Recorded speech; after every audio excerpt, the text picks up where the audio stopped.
What can a simple Spider-Man story really teach us about our own inner battles? Today, we're going to break down a fight that goes way beyond supervillains to uncover a powerful message about confronting fear, all through the eyes of one of our favorite heroes. All right, so let's dive in. Picture this, a dark, stormy New York City. The streets are empty and there's this feeling of fear hanging in the air. This isn't just some bad weather, though. A new villain has shown up and he's posing this very question to our hero. Now, this isn't just another bad guy trying to take over the city. No, this threat is way more personal. It's basically the personification of fear itself. So this guy's name is Shadow Master, and the crucial thing to get here is that his power is all psychological. He doesn't throw punches, he gets inside your head, making him a uniquely terrifying threat for anyone, even someone like Spider-Man. Okay, so let's jump right into their first showdown. Spider-Man swings into this dark, deserted alley, totally ready for a classic fist fight, but what he finds is something else entirely. And this chart right here, it really breaks it down perfectly. This isn't a fight for New York City anymore. It's a battle for Spider-Man's own soul. The whole conflict just shifted from the city streets to the inside of his own mind. So in this first face-off, the shadows in the alley literally start to move, to come to life. But they don't hit his body. They go for his confidence, whispering all his deepest doubts and waking up fears he didn't even know he had. And honestly, it's a total loss for our hero, because he is just not prepared for an enemy that can turn his own mind against him. So how do you even begin to fight an enemy like this? Well, Spider-Man has to look inward. He's got to figure out the real source of his own fear first. Ah, the classic line, the lesson from his Uncle Ben.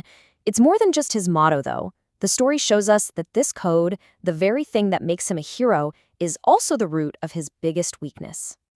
And that's the real genius of this villain, right? Shadow Master isn't creating some brand new fear. He's just finding the terror that was always there, that deep down fear of failing, of not being strong enough, of losing someone else he loves.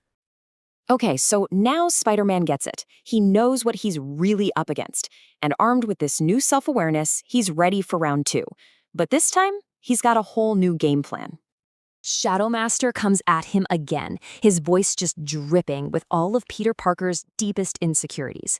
He's using his best weapon, Spider-Man's own self-doubt. But this time, our hero has an answer. And this is the mic drop moment. The absolute turning point. He doesn't try to deny his fear or pretend it isn't real. He looks it right in the eye, accepts it, and then chooses to act anyway. He's basically saying being a hero isn't about being fearless. It's about doing the right thing even when you're scared. See, he doesn't win by punching harder. He wins by fundamentally changing his mindset. And in that victory, the story basically hands us this clear 3-step playbook for dealing with our own inner villains. First, you gotta acknowledge the fear.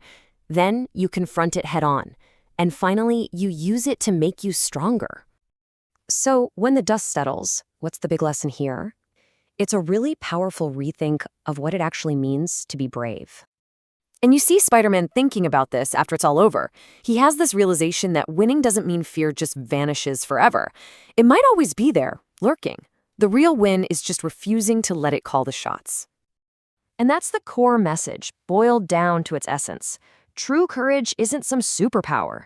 It's a very human choice. It's the choice to just take that next step, even when you're terrified.